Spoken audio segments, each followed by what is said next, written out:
we'll see how it goes. You never know how those things are going to be, but there will be something at the gym. So looking back, you were tackled a few times. Can you recall being tackled and tell me what that was like? Tackled? Yes. As you were refereeing, Babalu tackled you once at least, and... Yeah, he was kind of thinking I was Chuck Liddell. Yes. Most ugly, so I can understand the mistake like that, but... things happen when you're refereeing. Guys they get hurt, but their training, is they keep going and they understand that, how to try to get themselves out of situations even when they've been hurt. So when that happened with Babalu, he actually stopped the fight. He was hurt bad from Chuck. And he ended up trying to grab a hold of my leg and trying to take me over. So I kind of decided I didn't want to end up on my back with Babalu climbing up top of me. So I just hipped him over, done another hip and hipped him over and got on top and explained to him when the fight was over. And he was actually on the ground for quite a while after that. But he was hurt from Chuck. Clearly a mistake, yes. It used to happen to hurt me more than it ever did to me. Everyone wants to get hurt though. Now, that was clearly a mistake, but did anybody ever try to do anything to you just out of anger? You know what? You can look back and you can say, I guess, and she'll tell you other times.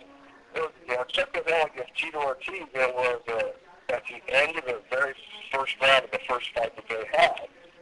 It was Chuck started to come on and he started to throw a lot of combinations, threw a high kick, and the noise in the crowd got so loud that you couldn't hear the horn that they buzzed. But I had heard the 10-second clapper just before it, and I always count back in my head as I hear that, so I know when to move in to get in between the fighters to stop the fight for the end of the round. And I got to 1-0, and I didn't hear anything because it was so loud. And so I stopped the fight just as Tito hit me, and I didn't feel it. But as I went in between them, I was actually facing Chuck, and my back was to Tito. And I guess Tito, he pushed off of me, and I think he thought for a second that I'd stopped the fight on him. But then he kind of realized, it was the end of the round because I felt that it was cornered. So I never felt it. Never knew it happened. My wife was the one that told me this. She goes, he pushed you. And I said, he pushed me. I didn't really push me. And she was, yes, he did. And I didn't feel it at all during the fight, but then I went back and watched it. I said, yeah, you're right, he did. And I really looked at it because I think Tito thought I was stopping the fight because he was starting to take some shots there. But it wasn't even close to being a position to stop it. This is that. And what about yourself, John? Did anybody ever piss you off or you found it hard to control yourself? Oh, yeah, that happened.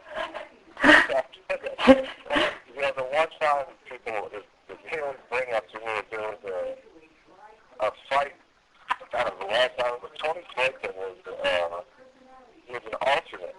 And he was an alternate in the UFC.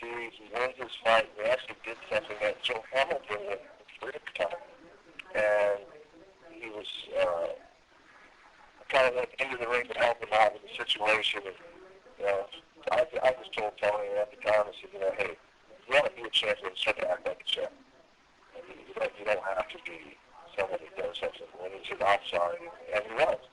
But then it goes, and he ended up being put into the main card, and he ended up fighting Kevin Jackson, who was the gold medalist in wrestling, and he didn't fared too well against Kevin, and it was because he wasn't experienced at the time. He ended up getting choked and he taps out, so I stopped the fight.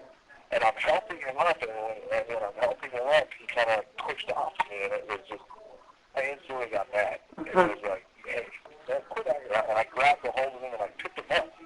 And then Joe Blow from Full Contact Fighter actually had the picture of me holding Tony. I picked him up underneath the arms, which feet are off the ground, and I was bad.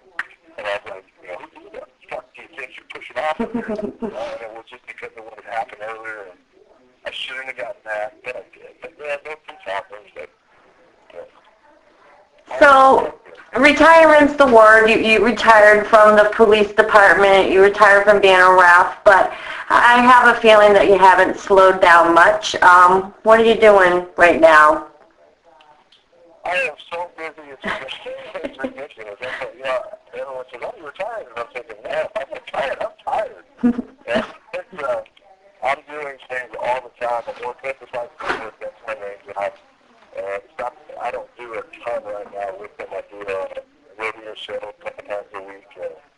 And then do commentary for them when they have something. That's not because I tell them my talent that the ABC, everything that's happening with them is taking a lot of time.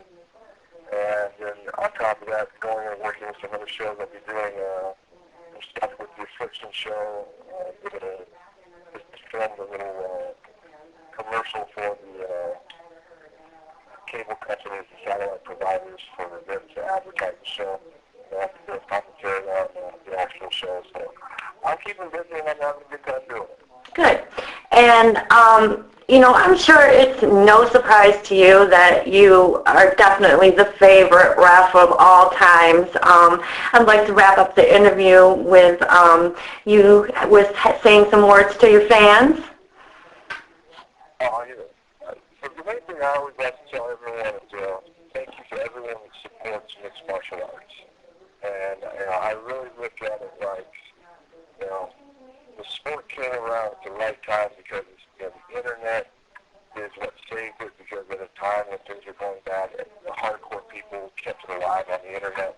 And then it's just continued to grow to a point now where the UFC is obviously the big show now. They've done a great job of marketing it and of making people want to be at the events and want to see what's going on. And the fans of the sport are what has made the sport what it is. And I thank them all the time.